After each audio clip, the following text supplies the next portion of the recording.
ओम शांति। 7 जून 2025 की साकार मुरली से होमवर्क। आज की मुरली से हम लक्ष्य लेंगे राजाई में ऊंच पद पाने के लिए कर्मातीत अवस्था को प्राप्त करने का पुरुषार्थ करना है। राजाई है विष्णुपुरी। विष्णुपुरी में जाने के लिए कर्मातीत बन ब्रह्मापुरी वासी बनना होगा। इसके लिए आज हम स्वमान लेते हैं, मैं मास्टर सर्वशक्तिमान हूँ। सर्वशक्तिमान बाप से शक्तियाँ लेकर आत्मिक शक्ति, आत्मा को शक्तिशाली बनाकर अपनी रचना, समय और संकल्प को समर्थ बनाकर परेशान आत्माओं को सहयोग देकर विष्णुपुरी में जाने का पुरुषार्थ कर रही हूँ। तो फ्लो चार्ट में आज हम प्रैक्टिकल में जो होमवर्क दिया है उस पर अटेंशन देंगे। इतने सारे पॉइंट्स हैं, इसमें से किसी एक पॉइंट पर फोकस करेंगे। जैसे कि लक्ष्य है विष्णुपुरी में जाने का, लेकिन विष्णुपुरी में जाएंगे बाया ब्रह्मापुरी, और ब्रह्मापुरी में जाने के लिए बनना पड़ेगा डबल लाइट। डबल लाइट बनना अर्थात संपूर्ण बनना होगा। उसके लिए आज सारा दिन साक्षी बनकर के सबके संबंध में आएंगे, सबका पाठ देखेंगे और त्रिकालदर्शी बनकर के हर कर्म करेंगे। किसी प्रकार के बंधन में बंधेंगे नहीं, तब मन भी हल्का रहेगा, हम भी संतुष्ट रहेंगे और डबल लाइट बनकर ब्रह्मापुरी वासी बन जाएंगे। तब हम विष्णुपुरी में ऊंच पद पा सकते हैं। इसके लिए ही आज की मुरली में पुरुषार्थ बताया है, बेहद का वैरागी बनो। बाबा ने बोला इस मृत्यु लोक का विनाश सर्टेन है, मौत सिर पर खड़ा है। इसलिए ये बुद्धि में रहे कि हम तो स्वर्गवासी बनने जा रहे हैं, लेकिन स्वर्गवासी बनने से पहले योग बल से आत्मा को पावन बनाना है। ये पुरानी दुनिया खत्म होनी है, क्योंकि लड़ाई की तैयारियां हो रही है। सेनाएं लड़ने के लिए तैयार है, बॉम्ब्स बनना भावी है। तो अंत समय जब लड़ाई लगे तो एक बात के सिवाय कोई भी याद ना आए, इस बात का पुरुषार्थ करना है। तो बेहद का वैराग्य बाबा दिलाते हैं। दूसरा है विष्णुपुरी का मालिक बनना है, तो हमें श्रीमत पर अटेंशन देना है। श्रीमत बाबा ने कहा पहले तो अपने देह अभिमान को छोड़ना है और अपने मन को समर्थ बनाना है, तो व्यर्थ से अपने को बचा करके रखना है। फिर सदा संतुष्ट रहने का अटेंशन देना है, दैवी गुणों को धारण करना है। तो ये आज की मुरली से बाबा ने डायरेक्शंस दी हैं, उसको पालन करना है। फिर लक्ष्य रखना है, संपूर्ण निर्विकारी बनना है। ये पुरुषार्थ करने के लिए बाबा ने बोला तुम पवित्र बनेंगे तो पवित्र दुनिया का मालिक बनेंगे, इसलिए अभी तुम्हें पवित्र जरूर बनना है। तो पवित्र बनने के लिए विधि बताइए, ब्राह्मण जीवन को स्मृति में रखेंगे। जब हम ब्राह्मण जीवन को स्मृति में रखते हैं तो धीरे धीरे हमारी कर्मातीत अवस्था आ जाती है, क्योंकि हमारी वृत्ति देहभान से न्यारी होने में समय लगता है। तो हमें अपनी वृत्ति में रखना है कि हम आत्मा भाई भाई है, आत्मा मेल है। जब आत्मा शरीर में आती है तो मेल व फीमेल कहलाती है। तो ये स्मृति बनाते बनाते अपने कर्मों को श्रेष्ठ बनाना है।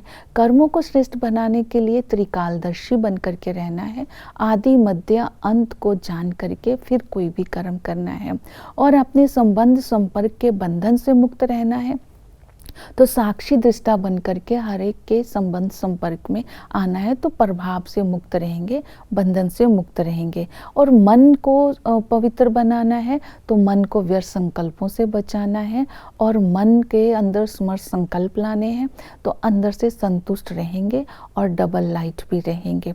और लक्ष्य को स्मृति में रखेंगे, लक्ष्य के लिए दृढ़ संकल्प बाबा के साथ करेंगे, अपने पर निश्चय और विश्वास करेंगे। इस जीते जी इस पुराने शरीर को संभालते हुए हम बाप से पूरा वर्षा लेकर के ही रहेंगे। तो इस तरह संपूर्ण निर्विकारी बनने के लिए रिफ्लेक्शन बुद्धि में करेंगे। पहली रिफ्लेक्शन होंगी साक्षी होकर देखना, हम सारा दिन कितना साक्षी होकर के अपना पाठ बचाते हैं और दूसरों का पाठ देखते हैं। चलते फिरते कर्म करते कितना समय बाप की याद रहती है और दूसरों को याद दिलाती है। तो ये विधियां बताई संपूर्ण निर्विकारी बनने के लिए। और नेक्स्ट विधि बताई याद। बाबा ने कहा योग का बल जमा करने से आत्मा पावन होती है। तो बाप की डायरेक्शन है माम एकम याद करो। याद से आत्मा के विकर्म विनाश होते हैं, आत्मा में खुशी आती है, आत्मा विष्णुपुरी की मालिक बनती है। अर्थात इसकी विधि बताई निरंतर योगी, कर्म योगी, चलते फिरते उठते बैठते एक बाप की याद में आए, ऐसी याद की अवस्था हो कि अंत समय कोई और याद ना आए। फिर बाबा ने विधि बताई याद की यात्रा। ये याद की यात्रा है सुखधाम और शांति धाम में जाने के लिए। और याद की यात्रा की विधि बताई आत्म अभिमानी और परमात्मा अभिमानी। अपने पर निश्चय करना है कि मैं आत्मा हूँ, मुझ आत्मा में 84 जन्मों का पाठ है, मैं आत्मा एक शरीर छोड़ करके दूसरा लेती हूँ, ये पाठ अविनाशी है। आत्मा अपने साथ संस्कार ले जाती है, आत्मा छोटा सा बिंदु है। आत्मा जब आत्म अभिमानी होते हैं तो परमात्मा की याद में रह सकते हैं। परमात्मा नॉलेजफुल है, निराकार है, ऊंच से ऊंच है। बाबा कहते हैं मैं जो हूँ जैसा हूँ यथार्थ रीति मेरे बच्चे भी मुझे कम याद करते हैं। जब हम बाबा की यथार्थ पहचान से बाप को याद करेंगे तो हम वर्षे के अधिकारी बनेंगे। इस समय बाबा पिता के संबंध से हमें विश्व की बादशाही का वर्षा देते हैं और टीचर बन करके हमें सच्ची सच्चा ज्ञान देते हैं। ये ज्ञान है स्वर्गवासी बनने का ज्ञान। तो पढ़ाई को बहुत अच्छी रीति पढ़ना है। ये स्टूडेंट लाइफ है, ये बुद्धि में याद रहे। तो स्टूडेंट लाइफ में जब स्टडी पूरी हो जाती है तो विनाश की तैयारी, विनाश शुरू हो जाएगा। इस पढ़ाई को पढ़ने से ही हम विश्व की बादशाही लेते हैं, अर्थात विष्णुपुरी के मालिक बनते हैं। वो सतगुरु हमें सहज रास्ता बताने के लिए आए हैं, हमें पतित से पावन बना करके साथ ले जाने के लिए आए हैं। तो हमें सतगुरु को भी बुद्धि में रखना है। तो ये पालना को बुद्धि में रखते हुए योग के बल को जमा करना है। चक्र को जब हम बुद्धि में रखते हैं तो हम माया के चक्कर से मुक्त हो जाते हैं, क्योंकि इस पढ़ाई में हमें आदि मध्य अंत का रचना और रचना का ज्ञान दिया गया। ये ड्रामा अविनाशी है। इस ड्रामा में आदि में लक्ष्मी नारायण का राज्य था। उस समय हम पूज्य थे और किसी प्रकार का दुख नहीं था, क्योंकि आत्म अभिमानी थे।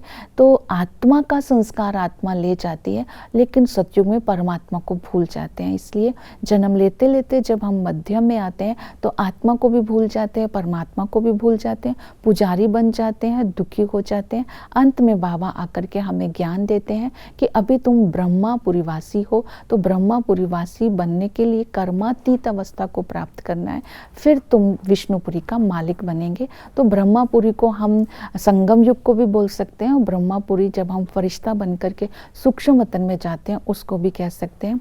तो हमें सतोप्रधान बनना है, कर्मातीत अवस्था को प्राप्त करना है। तो सेवा में भी बिजी रहना है कि ब्रह्मा बाबा ही भागीरथ हैं, ब्रह्मा के द्वारा ही बाबा स्थापना का कार्य करते हैं। तो ड्रामा का ज्ञान, आत्मा का ज्ञान, परमात्मा का ज्ञान, और ये सारा ज्ञान पहले खुद समझना है, फिर दूसरों को समझाना है कि पवित्र बनकर के कैसे पवित्र दुनिया का मालिक बनते हैं और देवता कैसे राज्य करते हैं। ओम शांति।